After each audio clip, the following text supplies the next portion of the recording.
children. Turok 2, Seeds of Evil. It's the more action-packed sequel to Turok 1, the Dinosaur Hunter.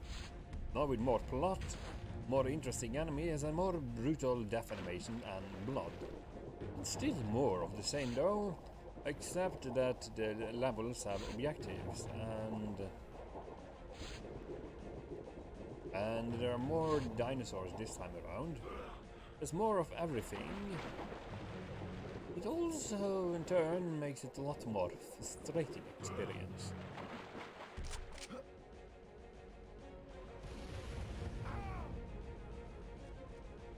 Because originally there was no, there were no guide marks anywhere. You just had to figure out stuff on your own. This time is a different guy with the mantle of Turok.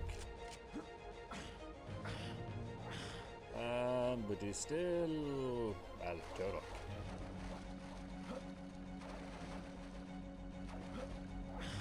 And this time is objective based instead of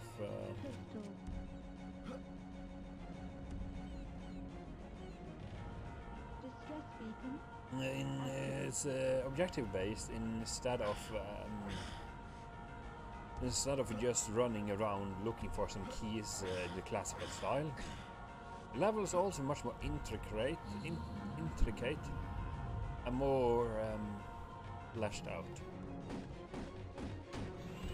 And enemies are slightly more intelligent for a game that doesn't say much, but... Oh, and you still pick up the keys, but you no longer drink them, you know. And the PC port works wonderfully. As in, it works exactly like it should. Includes some couple of nice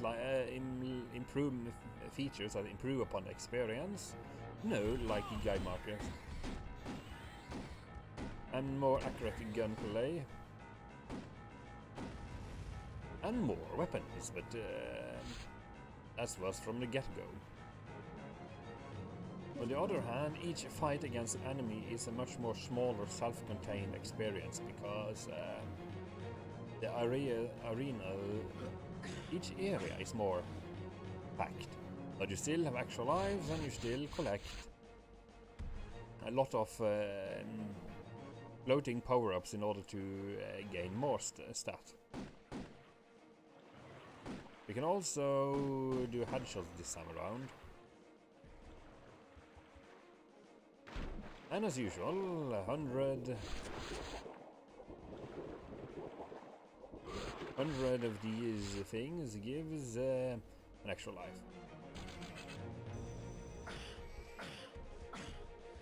And yes, there's also more blood and more frustration because since the levels are bigger, you run across a major issue this game has.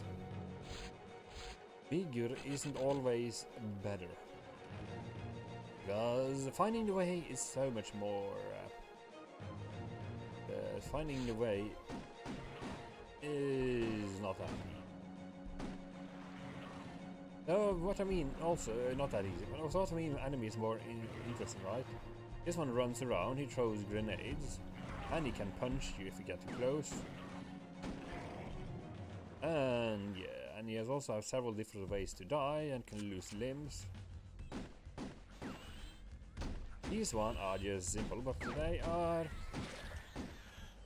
really well animated and has several different ways to die.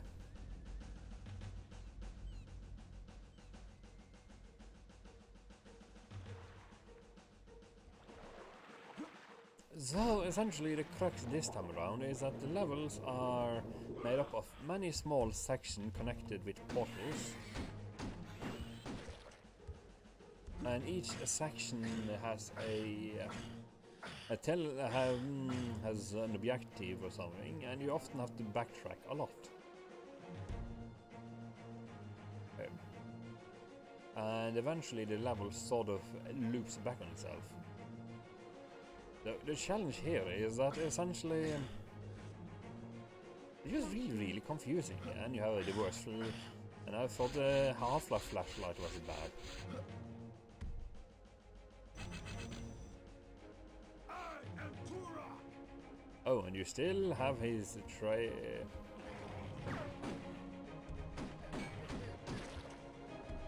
have his hallmark scream.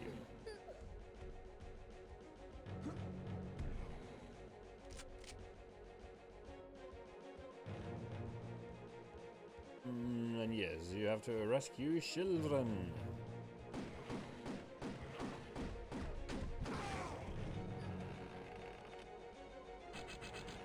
And there's the cages open.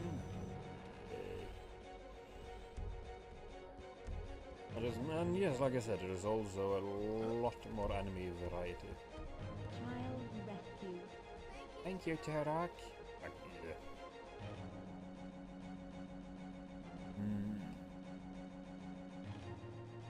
So yeah. As you can see, without all the trade markers, this would be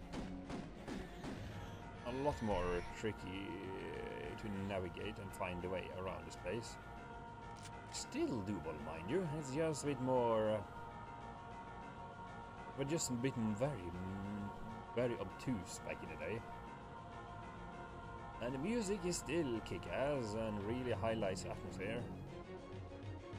Oh, and yeah, I mentioned that there are more weapons. More brutal weapons. Like the cerebral spore. What does it do? It shoots a homing projectile that eats the brain of an enemy and blows up. Along with the head, and you see the grey matter just squirt out. And as you can see here, this menu also has you have like a menu that shows secrets and objectives. You can choose languages. The option for sensitivity, crouch toggle, finding gameplay. You can unlock sheets. And of course you have graphics, because modern technology. Feel of view, like more field of view.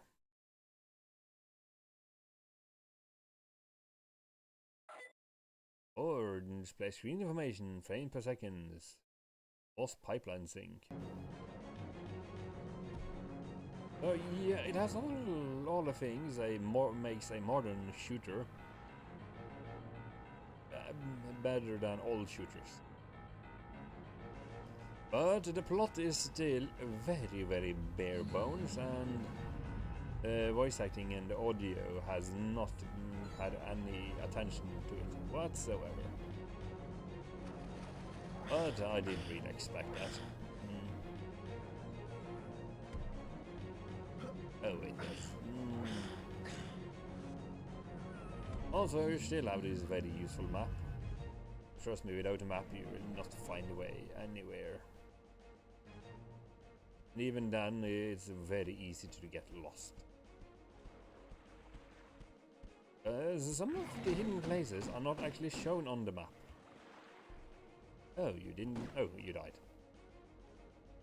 And there's like no really director indicator either. So there's that. But you can reclaim normal arrows now, so that's good.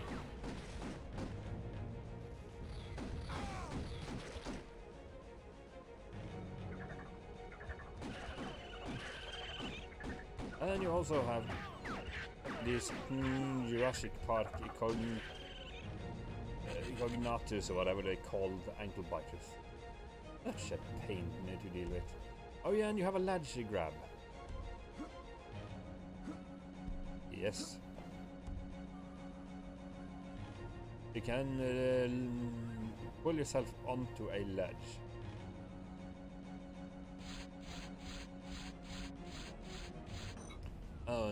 Yeah, due to the nature of the game, there's also a lot of backtracking. You need to go to one level to find stuff, which open up, which lets you get access secret on another level. Ooh. Yeah, and yes, and you can also, for headshots this time around. And animations are so much more well done.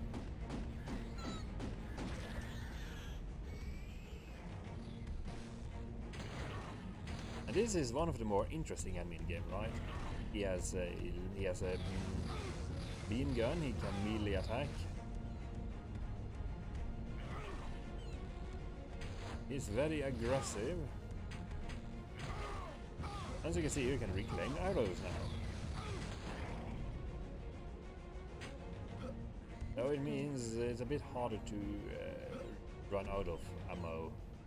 Because each weapon has very limited ammo, so you're forced to actually cycle through them.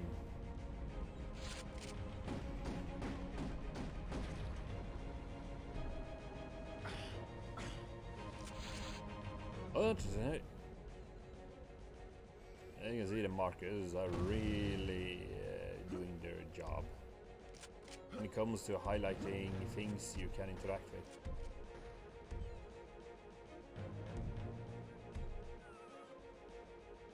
But seriously, there's still some odd things to this though, like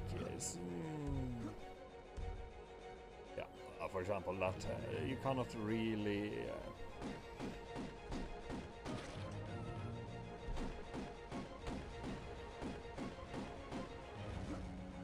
some boxes apparently just will not allow you to jump on them. Oh right, power cell required. And of course there is no fall damage, so that helps.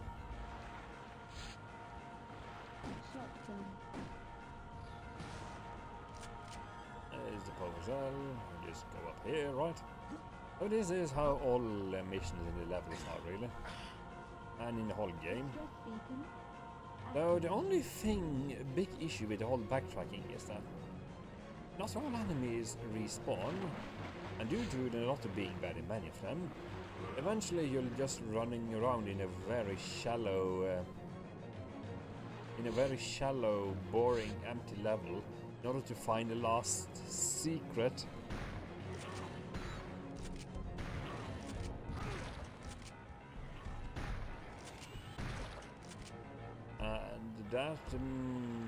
And of course, finding exactly where you need to go at any given time is still the most irritating aspect of the whole experience. So, if you're prone to getting lost, don't play Turok.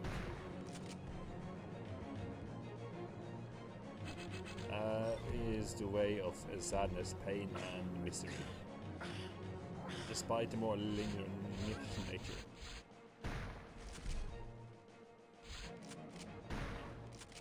Isn't it right, you dinoid, whatever it is called?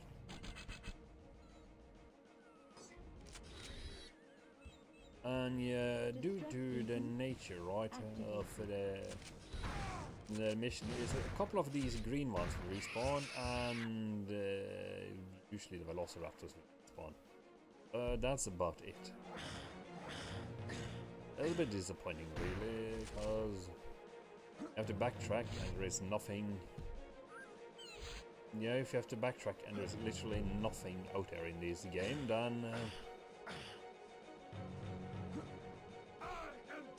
then basically the 2 velociraptors and 50 miles of land to cross it and run across to find one single chronoceptor piece. So, I mean, this time around it's a nuke.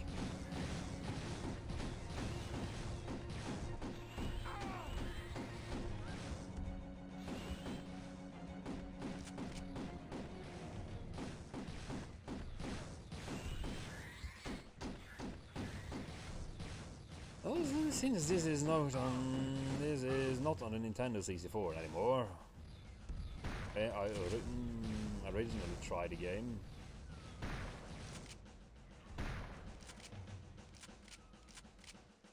You can tell that you have the benefit of always 60 FPS and smooth controls, mouse aiming, or gamepad if you feel like, you know. It plays like almost like a Call of Duty game.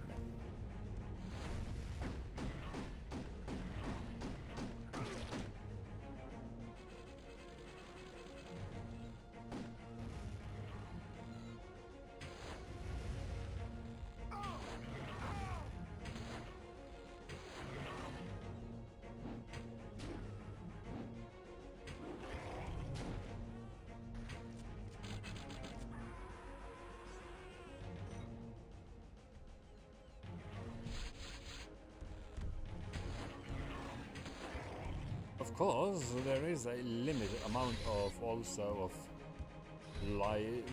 these life items on the level, so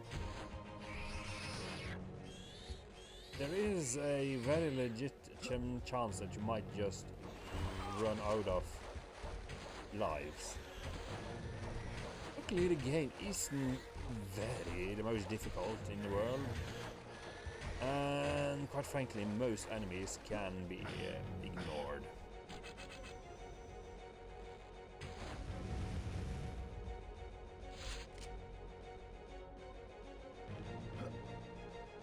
And it still has that weird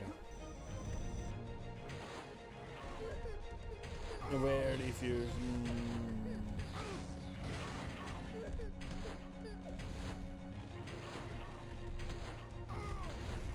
still has that very weird and awkward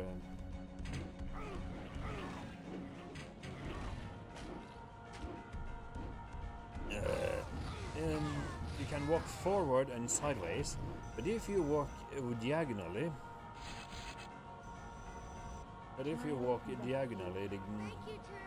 game not the game, the character moves faster and can jump and can basically jump further.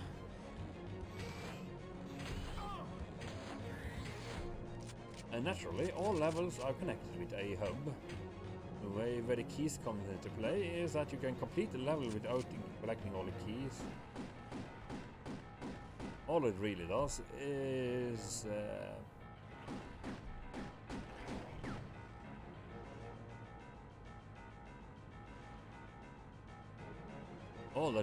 means you have to go back and collect the keys in order to play the next level.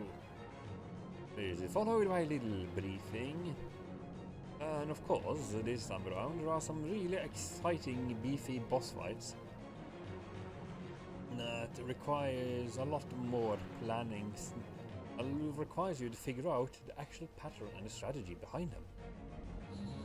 Of course, that's neither here nor there.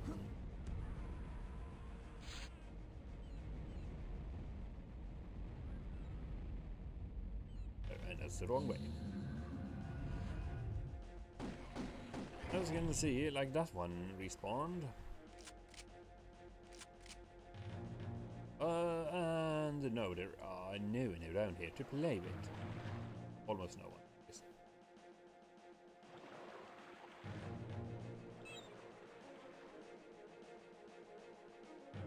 But there are some places, ammo and such, restocks. And you can actually switch between special ammo and normal ammo. It means that you don't have to waste all your explosive shotgun shells on, you know, ground fodder.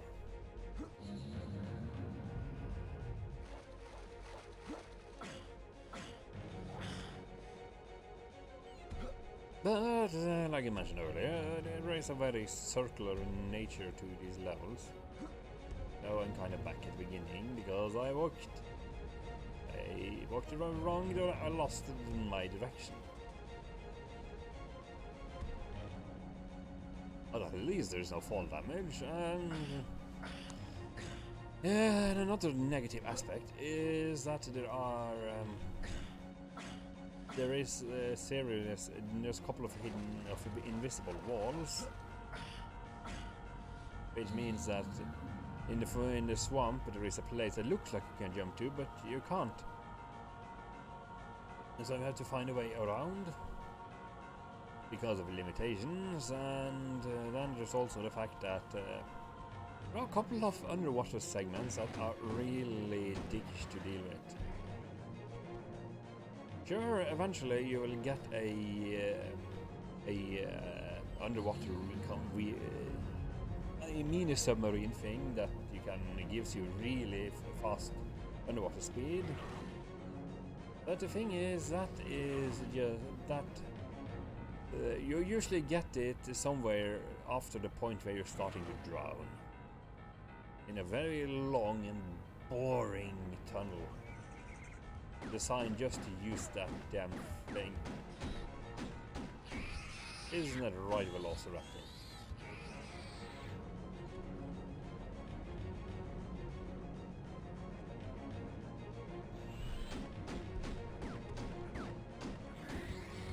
And of course, his dinosaurs take a lot of cues from Jurassic Park, amongst other things. There's no T-Rex though, but you will eventually get a giant Triceratops you can ride around and shoot giant grenades to blow everything to smithereens. It's just great fun. Isn't that right, Dinoid?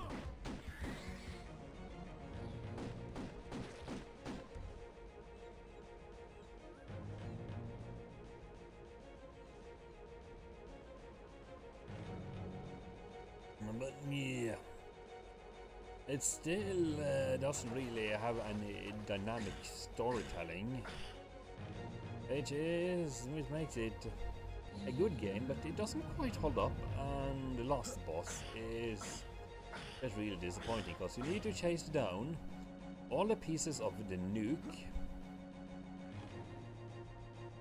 and once you have chased down all those pieces, you can then use the nuke once on the boss,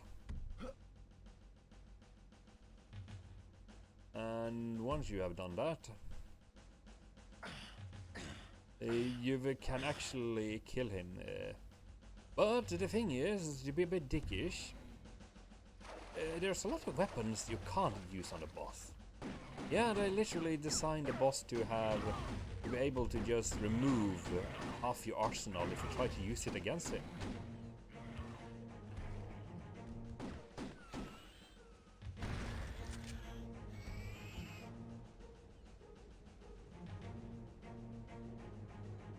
And that is a real dick move, if I do say so myself.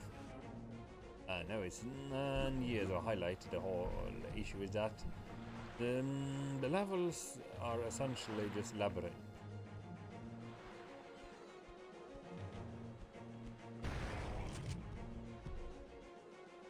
Or better or worse.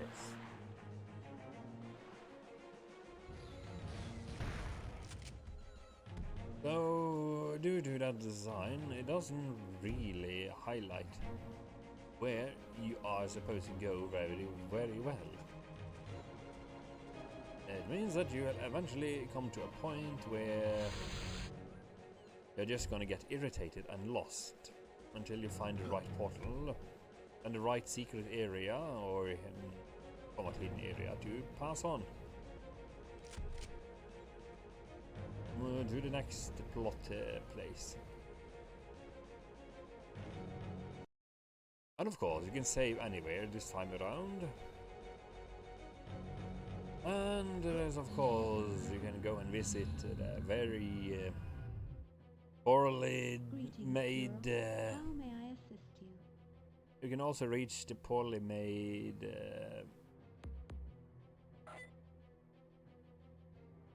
also reach the poorly animated made with the muscles. Which also can refill ammo and life once per level. Because why not? And you still can tap forward when you're swimming. So yeah, the reason I know this game is that back in the day a friend of mine had it on, got a Nintendo 64 version, and I eventually found a PC port that essentially just worked wonderfully.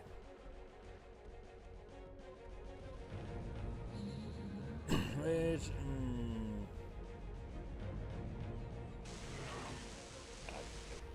so yeah, that's a Turok 2 experience.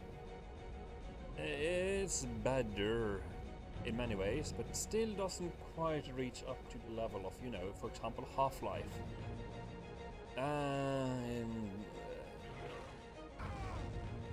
It still has no real modding support, but it has multiplayer at least, where you can muck around with different characters and like a dinosaur.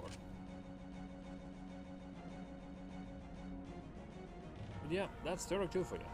I'm your host, Aslan, signing out.